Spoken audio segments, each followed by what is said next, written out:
Okay, got some water here.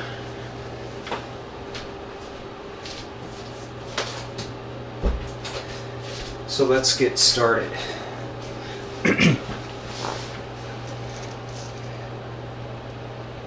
It's gonna make a mess, of course, right?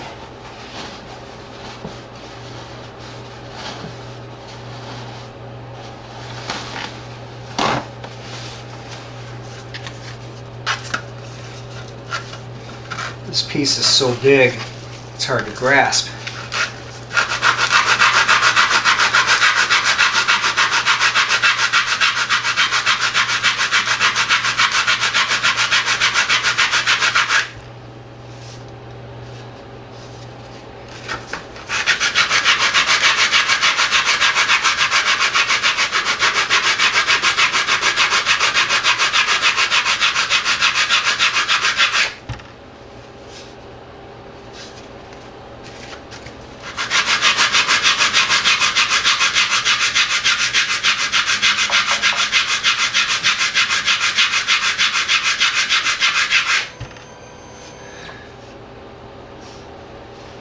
Okay, that one little section's done. Of course, you got to be very concerned about taking too much material away. It's much easier to take a little bit away at a time than to add later.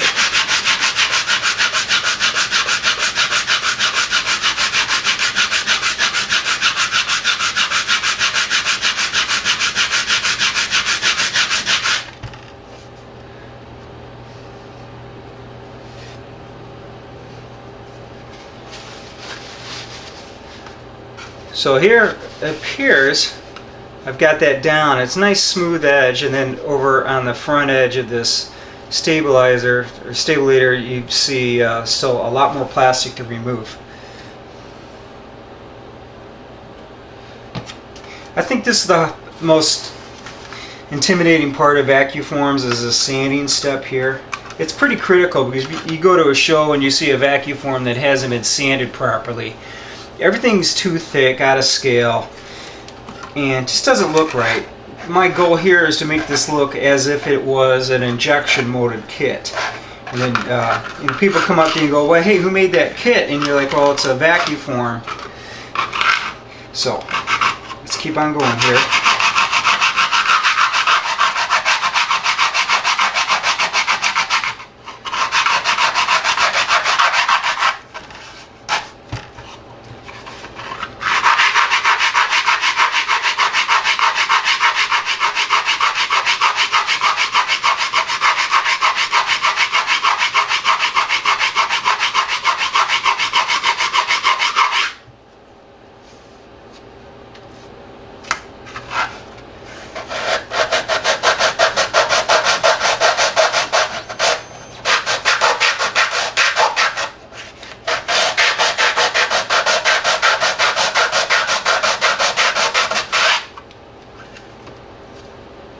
That's what I want to see.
And I'm going to save the trailing edge for last. That's going to need the most delicate touch. It should come to a knife edge by the time you're done. I'm also going to be cutting out the rudder and repositioning them, because at this scale there's just no reason not to.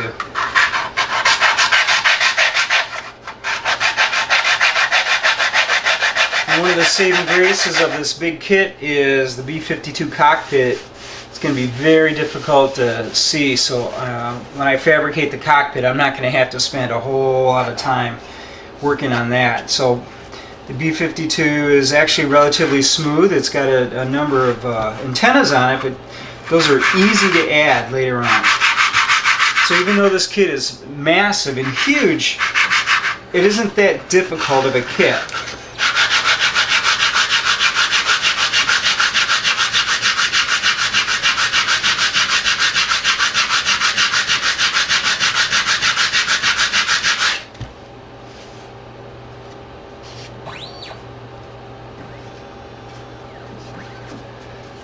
And you have to be careful of one other thing too. When you sand this, you want to make sure this thing is flat. Now I'm not holding it here, but you can see potentially you might have a problem. Now this will be fixed when you glue it together, but you have to be aware of it. And possibly add stiffening ribs, which I'm going to be doing here.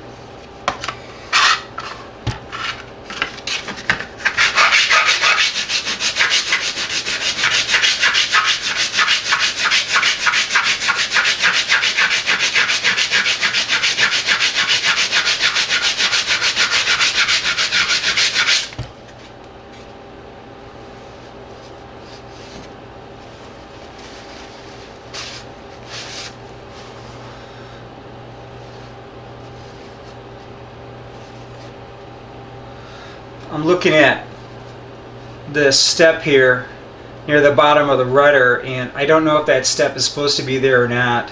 I'm guessing it doesn't.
Let's take a look.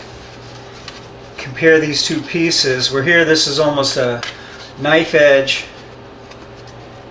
You sand it down, you actually got a fantastic gluing surface here. It's quite wide, almost an eighth of an inch. And you can see, compared to the unsanded part where that white plastic is no longer there. You just have the gray. That's when you know you've sanded enough. I've got a nice knife edge on here, and I've got a little something going on here I need to research. So that part might be good enough. As it turns out, excuse me, the vertical stabilizer on the B-52 has a rather large opening here, and I need to build that up from behind, so I need to work on that as well. I got a little bit more sanding to do on the front.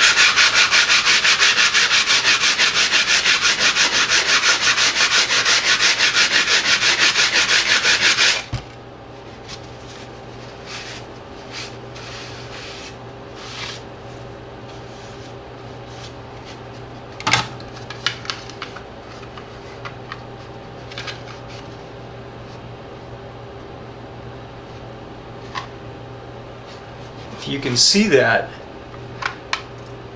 the significance. See, I still got a little bit more stuff on here, just a little bit. That means I got to sand a little bit more. A little bit more water.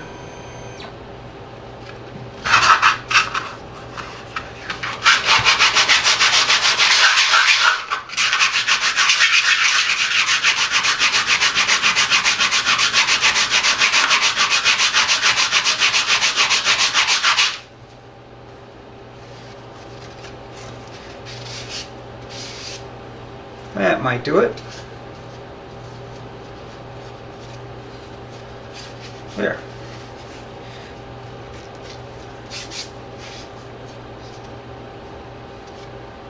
So I got my very first part of the B-52 done. This part it's just so cool. I got a little bit more on the bottom. But the fact, I mean, look at that. That's bigger than a wing on most aircraft. And here, this is just the rudder.